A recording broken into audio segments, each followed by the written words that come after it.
Hello and welcome to FFRF's Ask an Atheist. I'm Liz Cavell, an attorney here at the FFRF. Today we're talking about how FFRF has been using the Bible to combat book bans across our nation in public schools.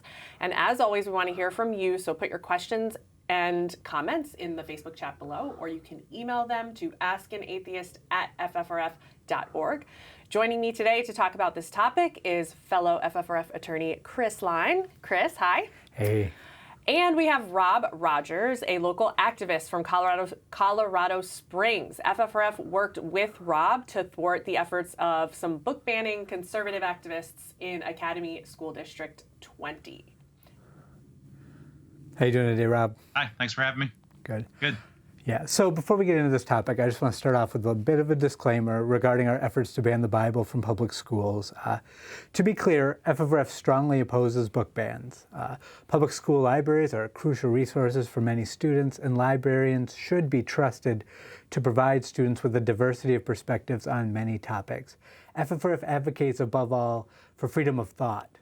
We believe that there is no true freedom of thought, conscience, or even religion unless our government and its public schools are free from religious censorship. So with that out of the way, today we're going to discuss some of FFRF's recent efforts to combat book bans using the Bible, including our successful effort with Rob to get some banned books put back on the shelves in Colorado Springs. So many of you are probably aware the Bible contains inappropriate graphic and sexual content. What? Yeah, much more so than many of the books being targeted by book banners. In the Bible, rape's not only described, but the victims are forced to marry their rapist. One Bible story tells of a prostitute who lusted after her lovers, whose genitals were like those of donkeys and whose emission was like that of horses, who longed for the lewdness of your youth when her bosom was caressed and your young breasts fondled. I don't remember hearing those stories in church, but and I haven't been there in a long time. But yeah, the same story, it talks about sex toys. Another book of the Bible has a character who prays, may her breasts satisfy you always, may you ever be intoxicated with her love. In yet another story, a future husband purchases a wife by killing 200 of her father's enemies, mutilating their corpses, and bringing back their foreskins as a dowry. Cool. Another preposterous story recounts the exploits, and this is a pretty famous one, of two daughters who having just witnessed a genocide and the murder of their mother by the pyromaniacal god, supposedly got their father drunk and seduced him in order to bear his children. Another, this is going to go on for another, talks about sperm, intercourse, menstruation, homosexuality, bestiality, adultery, and whores. Another depicts a holy man impaling a woman through her belly and describes in detail how to steal and rape virgins is war booty.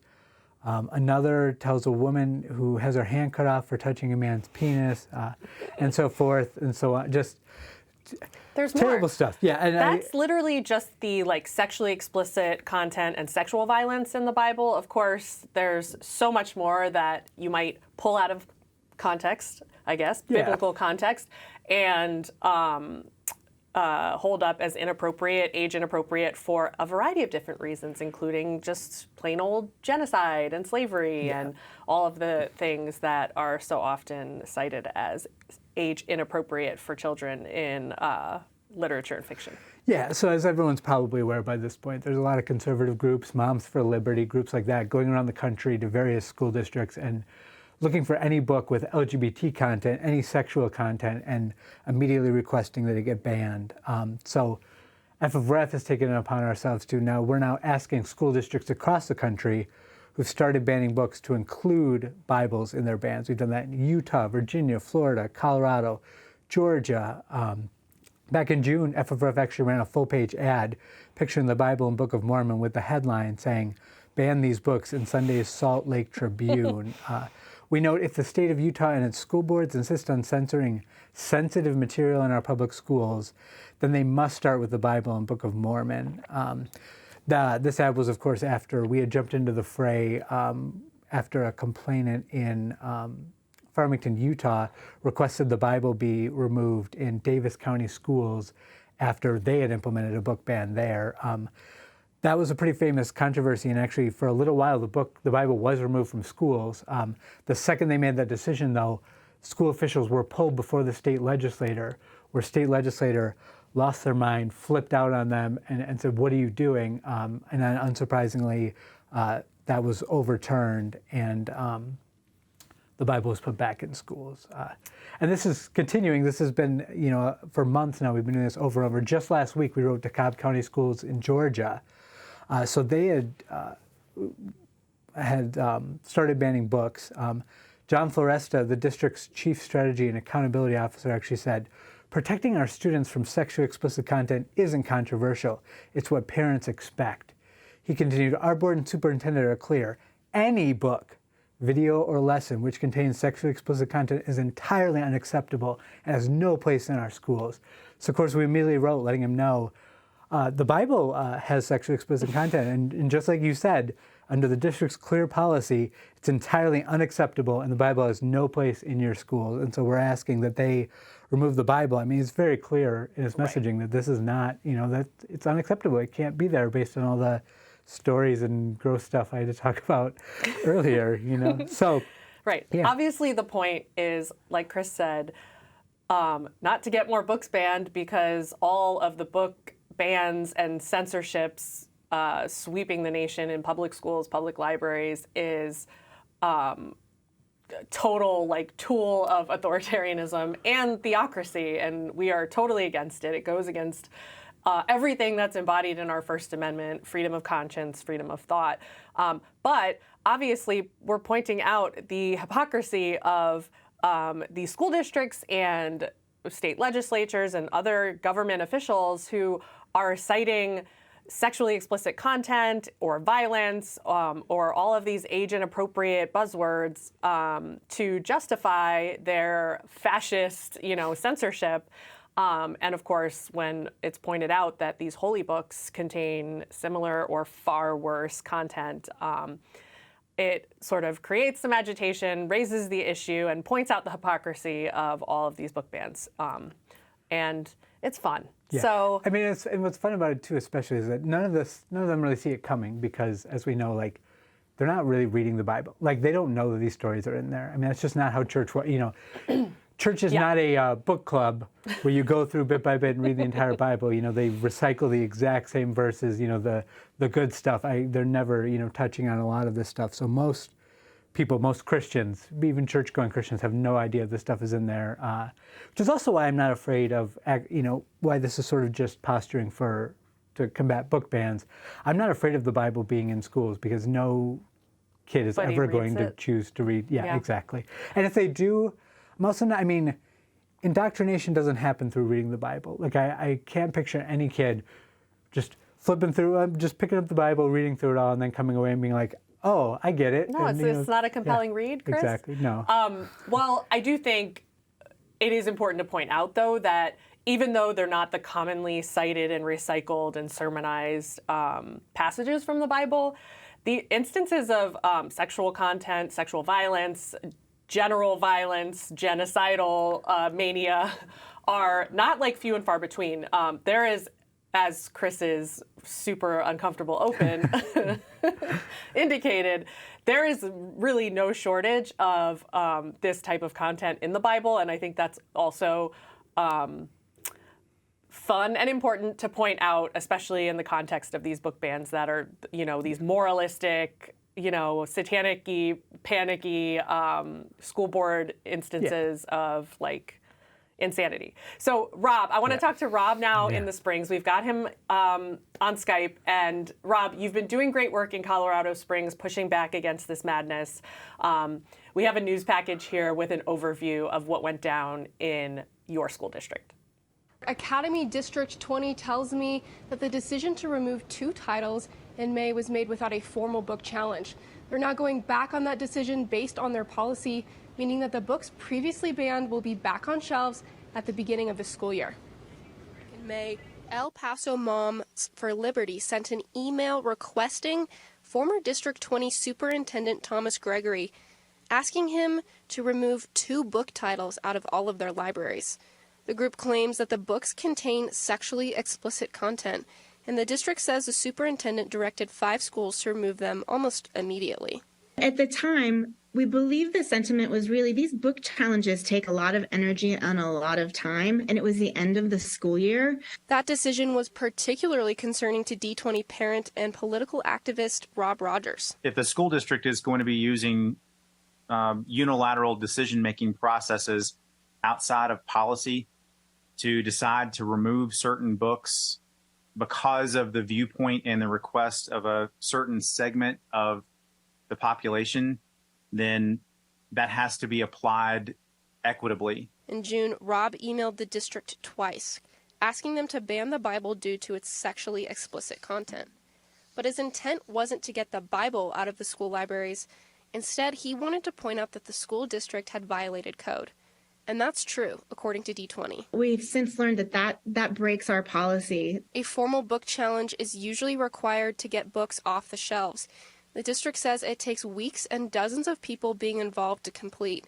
Neither Moms for Liberty nor Rob filed a formal book challenge, which means that for now these explicit books and the Bible are here to stay. When the school year starts, the letter stated that we sent to both Mr. Rogers and to FFRC that we will be reinstating those books back on the bookshelf. All right. Rob, I loved how eloquently you described the problem with the district's behavior.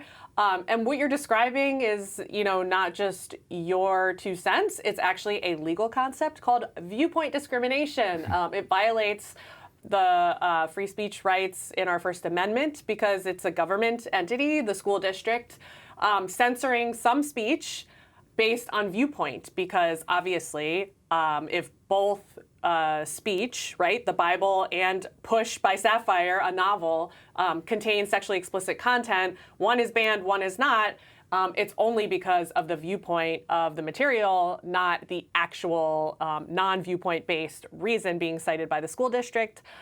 You pointed that out, and obviously it had the intended effect, which is to get the school district to realize that, rushing to take these books off the shelves because parents or, these interest groups are complaining actually not only violates school policy, but violates the First Amendment. So tell us a little bit about what that experience was like and how it actually went down between you and the district. It was interesting, and I was actually excited about it. I mean, I've been involved in activism of this type for the last several years, but usually it's been in support of someone else who can't really speak out for themselves. There's still a lot of discrimination against atheists and the non-religious or non-Christians, especially in the South, and I'm originally from Arkansas. So I've generally been involved in places where I didn't have standing. So I was just trying to help and to emphasize certain things and to support people in other areas. And this is one of the first times where I've actually had standing because it's in my school district. My daughter attends an ASD 20 high school. She's in her last year right now. So I was actually kind of excited. I actually get to apply some of these things that I've learned over the years, to myself and supporting like my own local community. And there are, I just want to give a shout out and some props to teachers and librarians everywhere because they're the MVPs in this whole thing, and they are not fans of these book challenges or book bans either, as you might imagine. So we get information from staff within various school districts around El Paso County.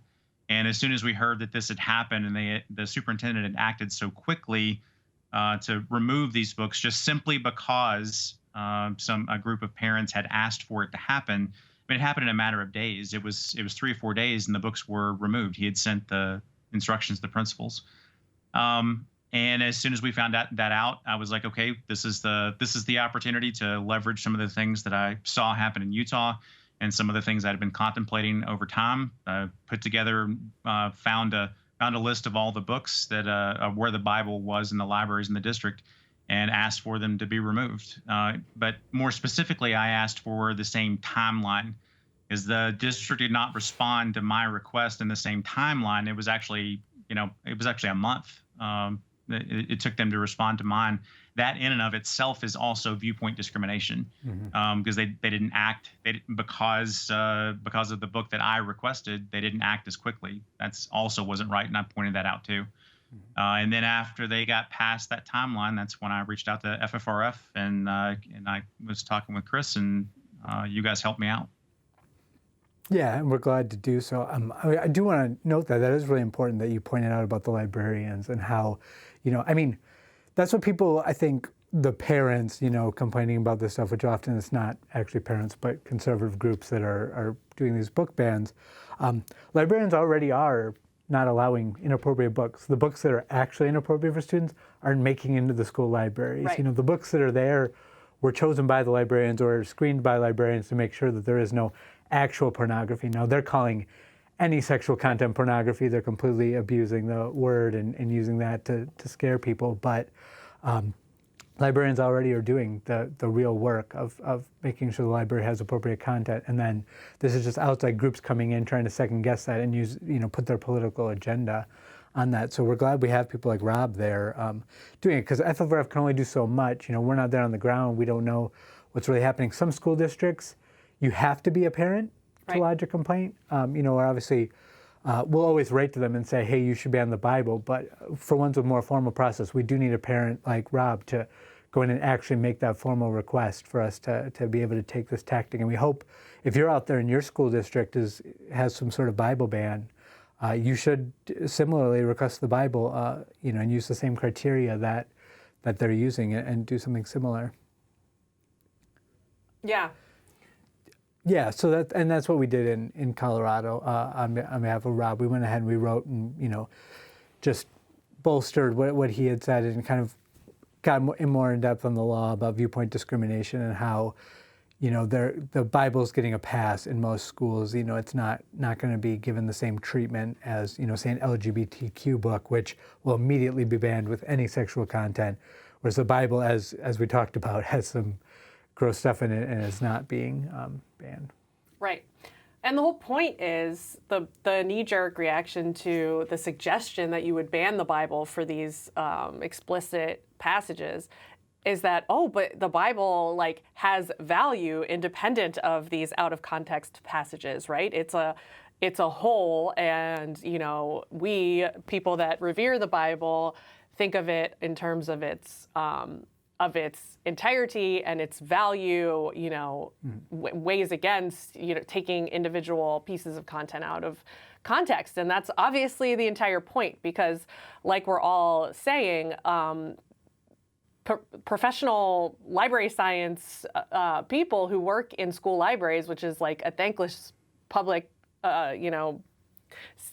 position, are doing that curating. They are picking books for their school collections that have literary value, that have age-appropriate value, not just looking for dirty words and censoring books that have age-inappropriate words or passages, but evaluating the entirety of a work of fiction or nonfiction. Leave it to you to decide which the Bible falls into. Right. No, and that I think is the big takeaway here that we want people to get about book bans. The inappropriate sections of these books being banned are just minor parts of books that have much higher literary value. Reading takes time. Understanding books critically takes even more thought. Those who propose these book bans, they're targeting gullible audiences with selective material. They fear free inquiry and independence of thought. Most of this book banning actually is manufactured. There's pre-made lists of books and quotes being circulated by these conservative groups, self-righteous grandstanders who are hostile to critical thinking. Right.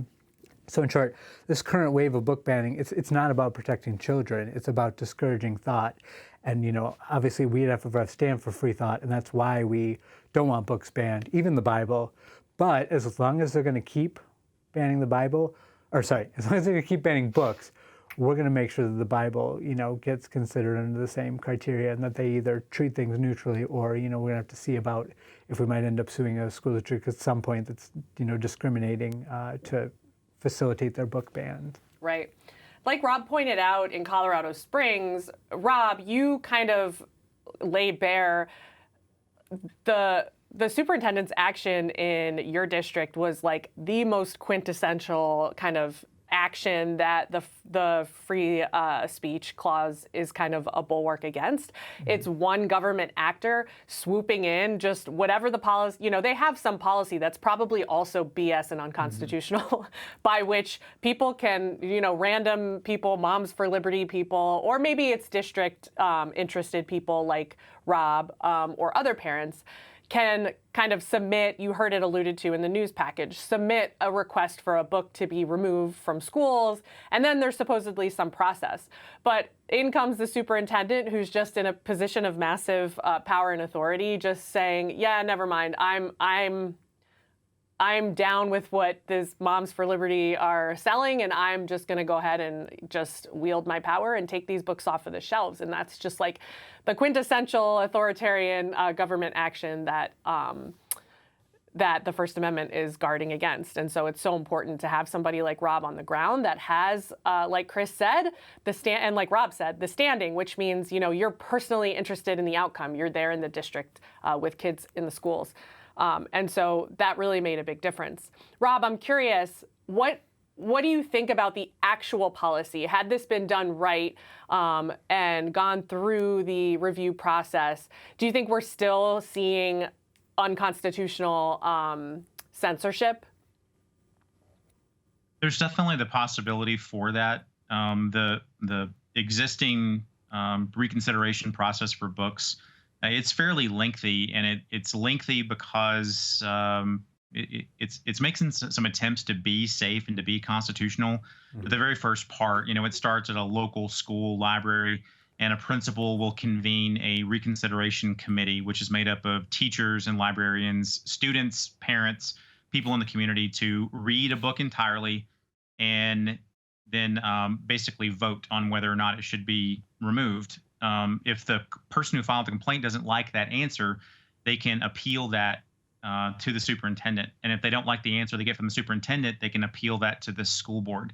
And there's where we start running into the problems, because the school board, you know, depending on the composition of that particular school board in Academy District 20, it's the majority of the people who are on it are the I would consider them the extremists, you know, that started to swoop into local school boards back in the 2020-2021 timeframe.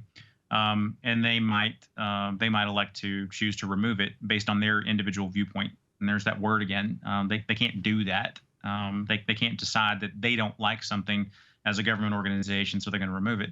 So there's where the potential problem comes into play. But you can see that at any point during that process, viewpoint discrimination could happen. Even because if there are several different types of people, a diverse group in that reconsideration committee, they could still experience viewpoint discrimination, right? Because they don't understand something, or they don't like something. There need to be objective standards, which is another one of the things that I was pointing out to the school district. There really need to be an objective set of rules that everyone follows. No appeal, you know, no nonsense like that. Here are the standards. Here are the rules that get applied to all books, period. Yeah, exactly. I mean, and that's exactly what we saw in Utah. They, rather than this situation where the superintendent just offhandedly decided just on a whim to do it, Utah had a process. The Bible was submitted to that process to a bunch of parents who were on a board that then would read the book and find the content. And what do you know? They read the Bible and found that it needed to be banned. And then it went on appeal after all of these school officials were taken to the state legislature to be berated by legislators and people there. And then the appeal came back and they were like, never mind, we're not going to ban the Bible. Right. But clearly with the actual objective criteria, they found that it was deserving of being banned. Which that is viewpoint discrimination, even though it didn't happen in the same sort of swift, secretive way that occurred in Colorado Springs. Even if that's the problem with these censorship book ban policies that are sweeping the nation, right? They are open for discriminatory results, and that's kind of the whole essence of the exercise, because they're usually containing their criteria that's neutral is sexually explicit content, sexual violence, things that are broad, and obviously in by definition, involve taking content out of context, words, phrases, instances. And, the Bible makes a really useful foil to that process because it fails on any one of those neutral criteria, but yet somehow gets discriminatory treatment. Right, and obviously that all fails to look at the work as a whole, which is important. I mean, a lot of the main books we're seeing banned in schools are books about like a woman being raped and then dealing with it. Like the whole book, the whole context of the book is how does this woman deal with this traumatic situation and go on with their life? And of course they can look and be like, but look, the beginning of the book, the rape happens, someone's raped. It's like, a rape is described. Right, or, and it's like, that's not, that's not inappropriate content. I mean, that when you put it in a context, it's fine, and that's exactly what they're not willing to dive into and do. And honestly, like same thing with the Bible. Like there's all these horrible stories, but obviously that's not within context. It's a little bit different than you'd expect. So all these things need to be evaluated properly. Right on. That was actually one of the interesting things too that happened in Colorado. When I'm hearing this happening in other states, is that the superintendent was actually threatened with a felony referring to state law about providing pornography to a minor. And when you go in and you really read that state law, it says that it has to appeal to the prurient interest in sex, and it has to be considered as a whole. So we're talking about actual pornography, books that exist for pornographic reasons, not pulling out one specific paragraph and saying this meets my criteria of pornographic, therefore I'm going to threaten you with a felony. Right. Exactly. It's ridiculous. So are you saying those letters from Moms for Liberty, those groups, contain threats of, like, that is where, that's wild. From what I saw, from what I saw, there was implicit threats in there. It was referring, the letters that were signed, they were referring to Colorado law That's such about bad providing, absolutely. Yeah, and I mean, we've seen that in other situations in other states, and not even just against like a superintendent. That's very common now that I've seen where they're threatening librarians with that. I mean, that's what they're saying is like, you, the librarian, have brought porn into our you're school. Peddling pornography in our schools. Disgusting. You're a predator. It's just absolutely horrific. Bad faith and wrong. Yeah, our teachers and librarians deserve better, and we should help make sure that they, defend them from these people who are coming to our schools. Well, that's a good segue to take some questions. There's a couple here, and let's see where they go. So take this one first, Chris. We kind of touched on this, but I think it's worth getting into again. How come FFRF is interested in / involved in book bans? It doesn't seem like a state church issue. Yeah, I mean, I think the big thing to note is that it's religious groups that are really doing these book bans for the most part, and they're coming into our schools, so they're taking their religious views, imposing them on public schools, and then superintendents and things are adopting them. So I think it is involving state church separation in a lot of ways. Right. I kind of think of it similar to efforts to ban the teaching of evolution in our classrooms, right? Like, is that technically a state church issue as we might have thought about that 50 years ago? Maybe not, but it is absolutely a project of theocratic, intentioned people that we're fighting against on all of these fronts to keep religion out of government. And where that project is kind of shooting off in our public schools is really FFRF's primary concern.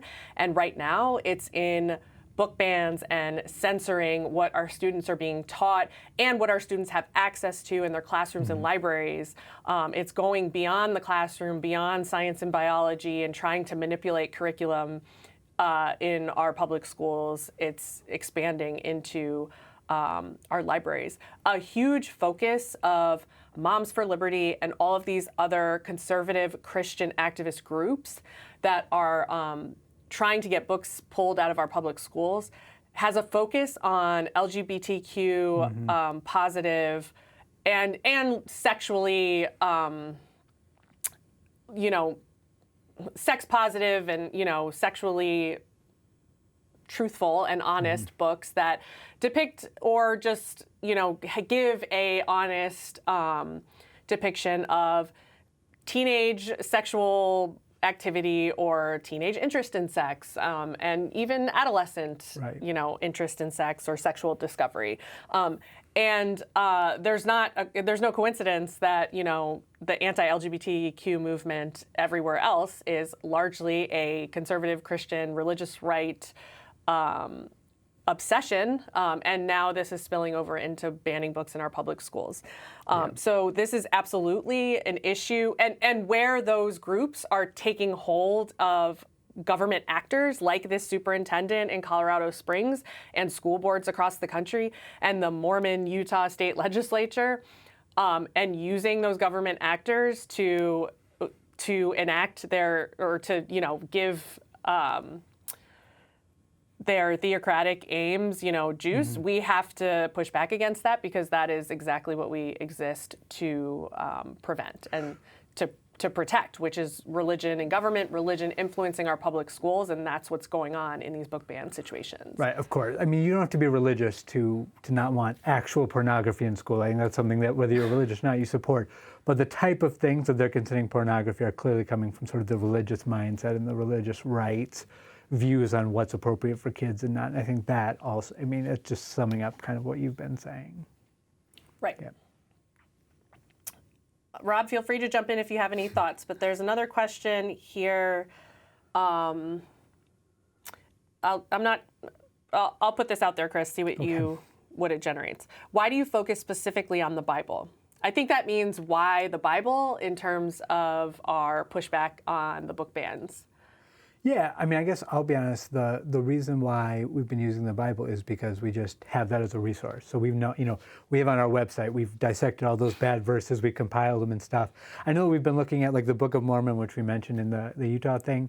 It has it's honestly not as bad as far as I can tell as the Bible in terms of that gross stuff. I haven't looked at, and the Bible obviously encompasses the Old Testament, which would apply to other religions as well too. But yeah, I guess that's the important thing to note. We would apply the same thing to if any religious books have sexual content. It's not entirely about the Bible. This isn't some anti-Christian crusade or something. Any books that have, sexual content in this way should be treated the same. It should be a neutral criteria.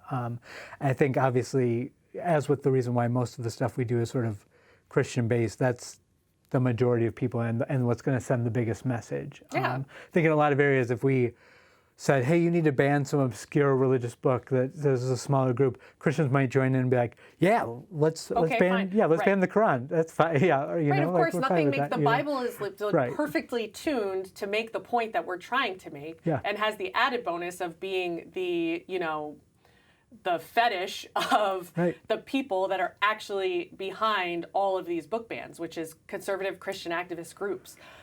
So it makes the point.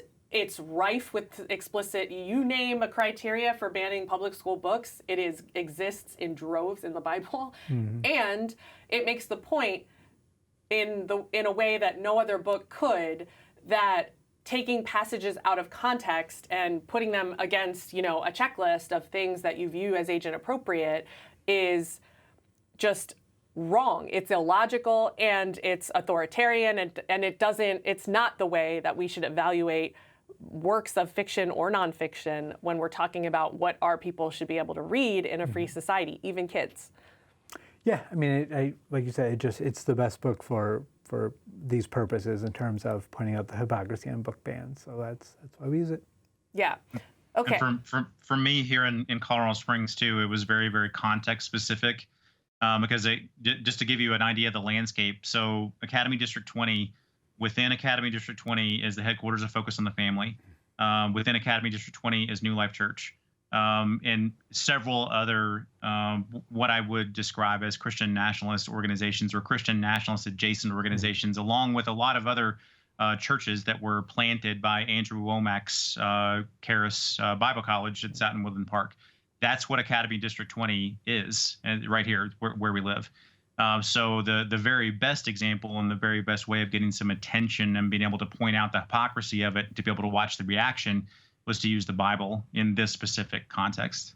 Yeah, true. Definitely. Colorado Springs is arguably like the birthplace of like modern evangelical Christianity. It's incredibly conservative in its Christianity, and obviously in that context, you're trying to make a point. You're trying to pick a book or pick an example that is going to make your adversary understand the point that you're making, and nothing can do that quite like the Bible, especially out where Rob is trying to change minds. So here's one more question, and we can end kind of on a note of action. If books are being banned in our school districts, what recourse do we have? Who can we talk to? What can we do?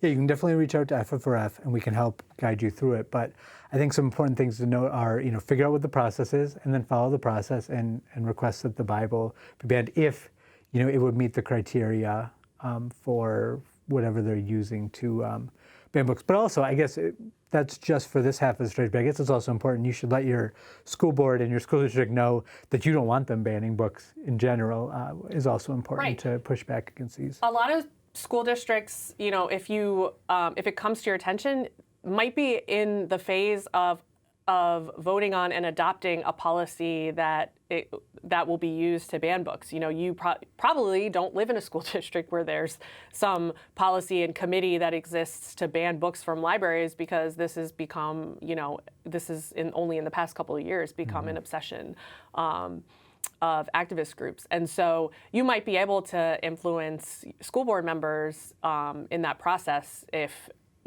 there's a community reaction against adopting a policy for banning books from public schools or changing the policy that exists. You can always be vocal about that. Yeah, another great thing to do is, the ones that do have real policies to do this, usually they just request parents and sometimes community members to be on their book review committee. Team. And I think people should do that. We need more people who aren't there to with some agenda to join up and properly evaluate books to make sure that they're not banning books based on viewpoint, that if anything were to be banned, it would be based on objective criteria. And I trust our viewers to be those people who can join those boards and make sure that there's nothing bad going on. Yeah, I think that's a really good suggestion. And of course, There's two. Yeah, Rob, go. Two other suggestions that I would make here too, and I've been having some conversations. We need to support teachers and librarians, and a lot of times their livelihoods are at risk if they are speaking up against these things that are going on, and they are always looking for allies that are not carrying that level of risk. Like me. I mean, I hear from teachers and librarians all the time, and I try to act on their behalf whenever I can. Make yourself available to teachers and librarians and let them know that you're a safe person that they can talk to that's going to act on their behalf is one thing. The other thing is vote. School board elections happen generally in off years. They have dismal turnout, and that's how these far-right extremists have been able to take over a lot of school boards around the country. So vote and encourage all of your friends and neighbors and anybody else who is registered to vote to actually cast a ballot in those school board elections. Yeah, that's a great point, and that's a good point to end on. Yeah, great suggestion. And Rob, thank you so much for talking with us today, and especially for your activism in Colorado Springs. That will conclude Ask an Atheist for this week. Thanks so much, Chris, for joining me. This week is the new season premiere of our broadcast TV show, Free Thought Matters, with Annie, Lori Gaylor, and Dan Barker, talking to free thinkers all across the world. Our first guest this season is Professor of Secular Studies and one of FFRF's favorite people, Phil Zuckerman. Here's a preview. Modernity causes problems for religion. What aspects of modernity? When life becomes more secure and safe and prosperous, and people no longer need the false delusions and comforts that religion brings when you're starving or you're oppressed. So when democracies are healthy, when societies are good at providing what is needed for their citizens in terms of healthcare, education, housing, when those basic needs of our existence are successfully being met, more or less, the need for religion goes down. Matters on TV stations all across the U.S., also on FFRF's Facebook and YouTube channels. And don't miss Free Thought Radio. This week, Annie, Lori, and Dan's guests will be Avinash Patel, talking about what it's like to be a rationalist in India. You can find the show at ffrf.org/radio. And Be sure to catch the latest episode of the We Dissent podcast where Allison Gill, Rebecca Markert, and I talk with Liz Reiner Platt. She's the director of Law, Rights, and Religion Project at Columbia Law School. We discussed using religious exemptions to promote progressive social causes, including the fight for our right to abortion based on freedom of conscience. Find that anywhere you get your podcasts or online at we-dissent.org. If you want more information about the Freedom from Religion Foundation, check out our website at ffrf.org. If you're already a member, thank you. And if not, please join us. See you next week on FFRF's Ask an Atheist.